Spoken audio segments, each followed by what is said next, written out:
Maraming tao ang gustong magsimula ng negosyo. Pero, ang mas malaking challenge, paano mo palalakihin ang negosyo kapag maliit lang ito? Kasi minsan, may benta naman, pero parang walang growth. May customers, pero hindi consistent. At kung minsan, pakiramdam mo parang hirap na hirap umusad. Pero ang totoo, hindi kailangan ng malaking negosyo agad para lumago. Kailangan mo lang gawin ang tamang bagay, consistently. At sa video na ito, pag-uusapan natin ang 5 paraan para lumago ang negosyo kahit maliit pa lang. Alam mo ba kung bakit kumikita ang maraming business tulad ng Jollibee?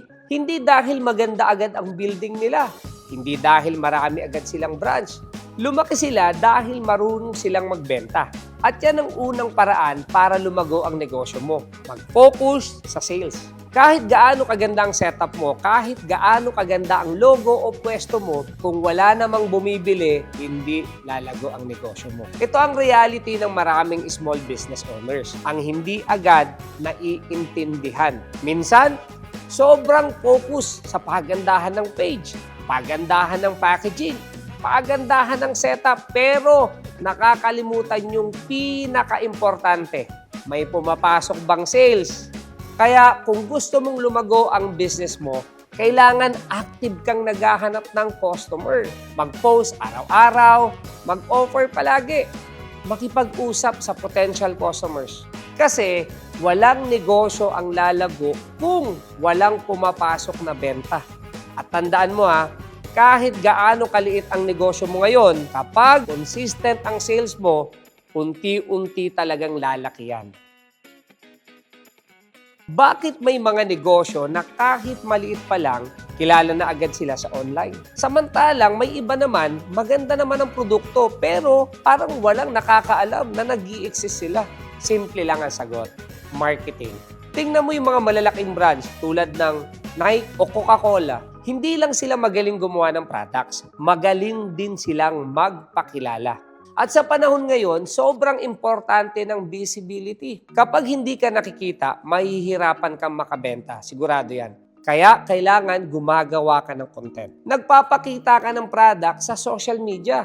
Nag-share ka ng mga customer feedback. Visible ka online. At ito ang pinaka-importante. Dapat consistent ka. Hindi sapat na ganado ka lang mag-post kapag may time. Kasi ang marketing parang pagdidiligan ng halaman. Kapag minsan mo lang dinidiligan, mahihirapan tong lumaki. Pero kapag consistent, alam mo, unti-unti siyang lalago.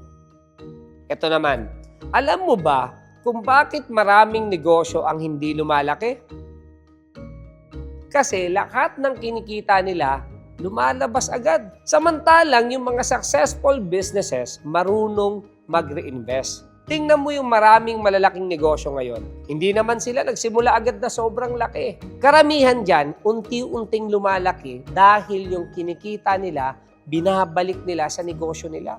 Kapag may kinita, nagdadagdag sila ng mga products, bumibili ng mga magagandang equipment, nag-i-improve ng quality, nagpapalawak ng kanilang operations. Ganon lumalaki ang negosyo. Hindi dahil biglang yumayaman, kundi dahil marunong magpalago ng perang pumapasok. Kaya, kung gusto mong lumaki ang business mo, huwag mong isipin na ang unang kita ay reward agad. Minsan, yan ang seed para sa next level ng negosyo mo. Alam mo ba kung bakit nahihirapan lumaki ang ibang business? Kasi lahat nakaasa sa sipag ng owner. Kapag nandyan yung owner, umaandar yung negosyo. Kapag pagod yung owner, humihinto. Kaya importante dito yung system. Tingnan mo yung mga fast food chains tulad ng McDonald's. Kahit saan branch ka pumunta, pare-pareho halos ang process. Bakit? Kasi may sistema. Kahit maliit ka pa lang, kailangan nagsisimula ka ng mag-isip ng process. Kung paano kukuha ng orders, kung paano magbabayad ang customer, sistema kung paano ang delivery. O kaya paano naman yung follow-up. Hindi kailangan complicated. Kahit simpleng sistema lang muna, basta organize. Kasi kung gusto mong lumaki ang business, hindi pwedeng puro sipag lang. Kailangan may tamang sistema. Pero alam mo ba na may dahilan kung bakit may mga negosyo na kahit matagal na, patuloy pa rin silang binabalikan ng tao?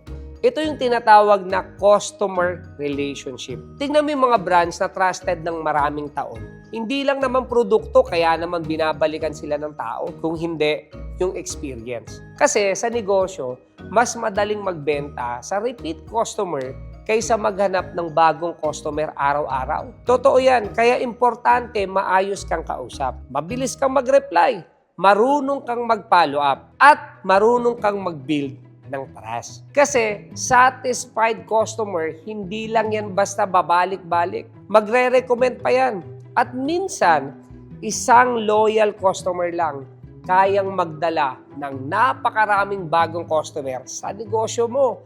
Kaya, huwag mo lang isipin paano lang makabenta. Isipin mo din kung paano babalik yung mga customer mo. At kung side hustle mo lang naman ito, good news, mas may advantage ka minsan. Kasi may sweldo ka pa. Ibig sabihin, may support system ka habang pinapalaki mo yung negosyo mo. Maraming successful business ang hindi naman agad full-time. Nagsimula sila habang employed pa. Ginamit nila yung trabaho nila bilang support backup, pang-invest as safety net, at habang lumalaki yung negosyo nila, unti-unti silang nagta-transition. Ganun yung ginawa ko sa business ko. Kaya huwag mong maliitin yung small beginnings. Habang maliit pa lang ang negosyo mo, pwede mo na siyang palakihin without too much pressure hanggang sa dumating yung point na kaya na niyang tumayo mag-isa. So tandaan mo to hindi kailangan malaki agad para lumago. Hindi kailangan perfect agad. Kailangan mo lang gawin yung tama. Ang maging consistent tulad ng sales, marketing, pagre-reinvest, magkaroon ng tamang sistema, at yung pinakahuli, yung customer relationship. Kapag inalagaan mo lahat ng mga yan, unti-unting lalago ang negosyo mo. Panigurado yan. At minsan, yung maliit na side hustle na sinimulan mo lang after mo magtrabaho, yun pala ang magiging future mo. At kung gusto mo naman ng mas guided na learning, yung step by step talaga, pwede kang sumali sa Printing Business Academy, kung saan tinuturo namin kung paano magsimula at palaguin ang sarili mong printing business. And if ready ka na, mag-start at kailangan mo na ng mga machines and supplies, follow mo rin yung PrintBiz. Ito yung one-stop shop namin para sa lahat ng kailangan mo sa printing business.